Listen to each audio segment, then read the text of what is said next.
continent and way forward. To my right, Honorable Peter Obi, same thing, same message.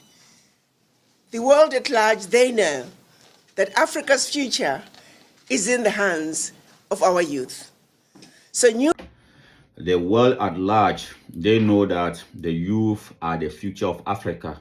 That was the words of Mama Arikana Chiwembori Kwao, the mother of the entire continent of Africa. Mama, we pray that you live long to see Africa Day of Glory.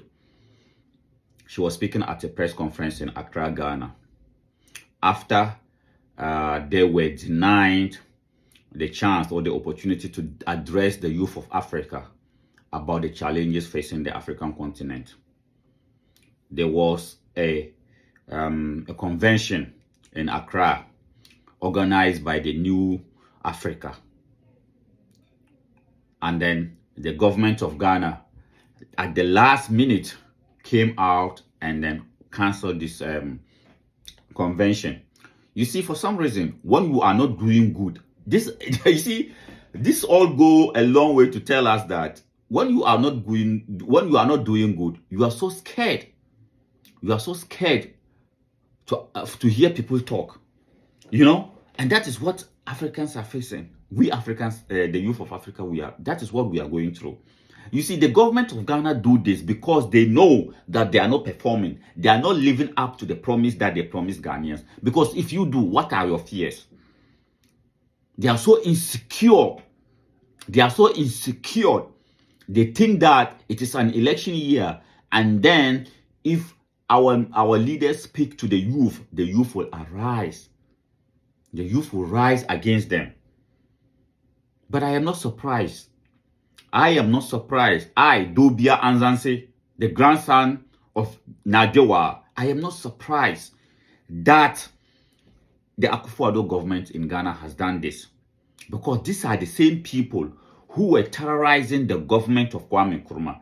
These are the same people who from day one terrorized the government of Kwame Nkrumah until they compromise or they connive with the CIA and the M16 in Britain to overthrow the government of Kwame Nkrumah. Because these are people who think that after the white man, for them, they just give up. They are bowing down to the white man. To them, the white man is superior. The white man is better than them.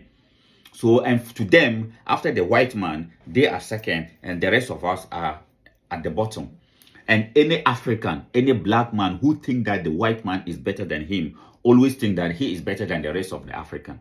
That is any African who think that the white man is superior to him, always think that he is better than his fellow Africans. That is a fact, and that is the Akufo Addo family.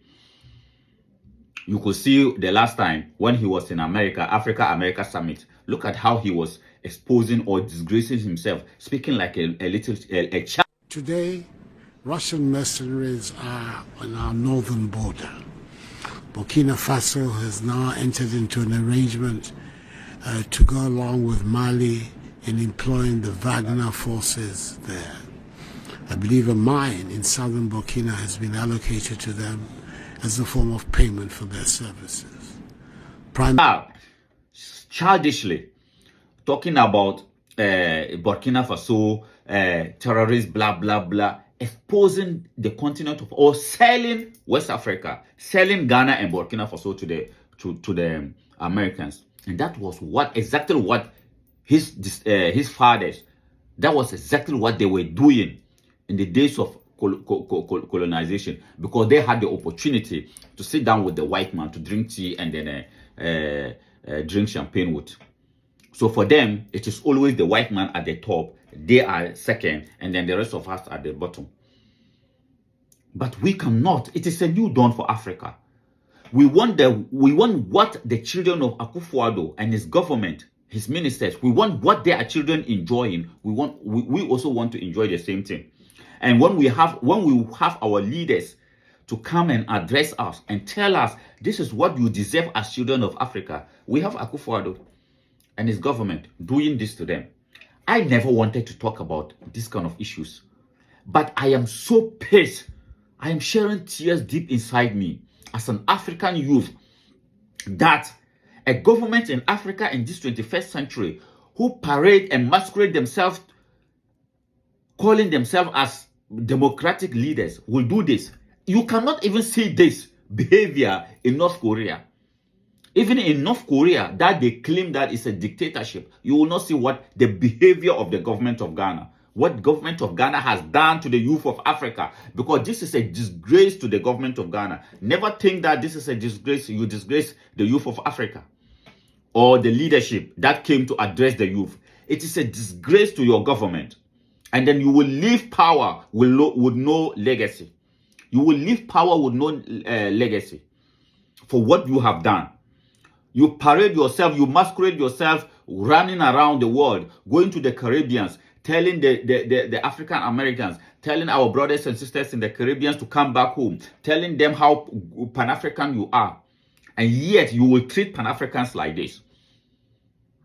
You will treat, I don't know. You see, when a leader is not doing the right thing, when a leader is not living up to the promises that he promised his country, this is how they behave. They are so insecure. Insecurity is the reason why they did this. Because after today, after now, we still cannot find out as to the reason why they canceled this convention.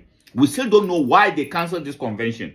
They canceled it because they were so insecure because it is an election year. They canceled it because they think that by speaking to the youth, by these great men and women, and a woman speaking to the youth will inspire the youth to stand up against them. That is the reason why, the only reason why they cancel it. They are so insecure because they know that the promises that they promised the people of Ghana, the youth of Ghana, they are not been able to live up to their promise. And for that matter, this is the game, the tactics they will do. This was the same man, as I said, who went to America and was selling Ghana and Burkina Faso to the Americans. He was giving it to them for free. That was the same thing his uncles and then his father was doing to Kwame Nkrumah. They went to Britain to tell the Queen that they didn't want independence for Africa, because they think that by Ghana gaining independence, the rest of Ghana will have freedom. And for that matter, they think that as long as the white man is at the top, they should be at they should be second, and the rest of us should be at the bottom. The other day, I was watching a video from Congo where a young African mother,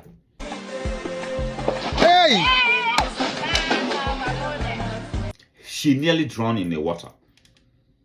That is not the Africa we want for our people. That is the Africa that Mama Arikana, Honorable Peter Obi, and then Professor Lumumba, that was the Africa they came to address. That was the Africa they came to tell the youth of Africa that you are better than this. You could get more better than this. How come we keep asking this question? How come the rest of the world, if you ask a young man in Britain, if you ask a young man in Japan, if you ask a young man in America, how many countries have you been before at the age of 20 or 25? The average will tell you that I've been to 10 or 15 countries. If you ask a young man in Ghana or in Africa, how many countries have you been? Have you ever traveled outside of your country before? They will tell you, no, I've never. I don't have the opportunity. I don't have the privilege to do that.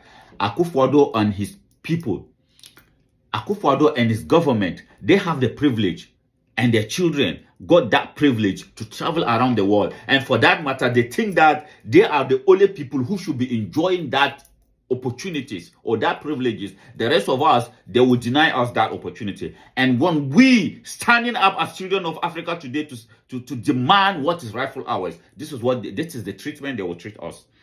These are the treatment they are, this kind of behavior. This is a man who is masquerading himself as a human rights lawyer, a Democrat, somebody who believes in democracy. As he was canceling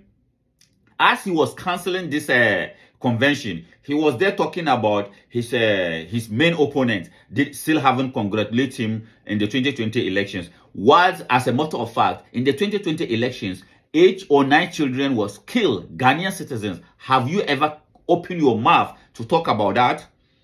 Nana, we are asking you, please Stop behaving like that. You go to the Caribbeans, you go to the Americans, you are telling them how they are welcome to Africa, how Pan-African you are, and yet you dare canceling a Pan-African convention in Ghana. Ghana that has a history of Pan-Africanism. You are killing Ghana. You are destroying Ghana purposely to remain in power. You are so insecure because you know everything that you have ever promised the people of Ghana, the high hopes that you give to Ghanaians, you have failed them woefully.